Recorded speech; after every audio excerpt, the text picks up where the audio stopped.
Welcome back to LitBits. In our second episode on Victorian poetry, we are exploring the life and works of the most famous poet of the era, Alfred, Lord Tennyson. He was the voice of the Victorian Age, and today we'll see why. His poetry still resonates with students and scholars alike. Tennyson was born in 1809 and became a superstar of his time.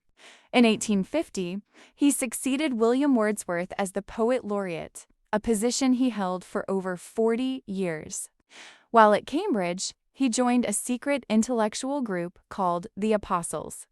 However, his life was forever changed by the sudden death of his best friend, Arthur Henry Hallam. This personal tragedy became the emotional core of almost all his great poetry. Tennyson is known as the representative poet because he captured the Victorian struggle between traditional religious faith and new scientific discoveries like evolution. His work often feels melancholy and nostalgic. He loved looking back at classical myths and the legends of King Arthur. Unlike Browning's rugged style, Tennyson's poetry is famous for its perfect music and word painting. This is his masterpiece.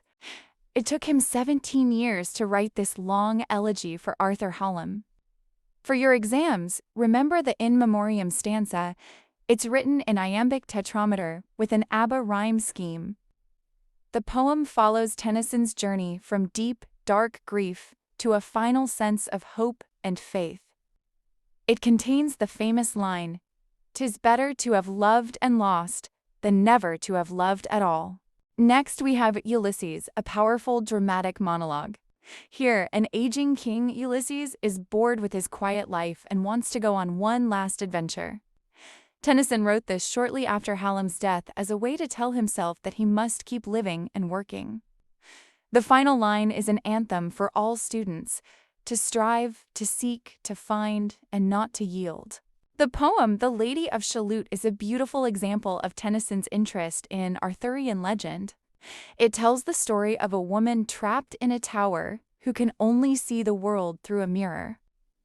For the NET exam, remember that this is an allegory for the isolation of the artist. When she looks at reality represented by Sir Lancelot, her mirror cracks and she dies. It suggests that art and reality are often in conflict. His 1842 poems made him famous. In 1847, he wrote The Princess, which famously discusses women's education. His most ambitious project was Idylls of the King, a series of 12 narrative poems that retell the story of King Arthur and his knights. To wrap up, Tennyson was the emotional anchor of the Victorian era. While Browning gave us the psychology of the soul, Tennyson gave us its music.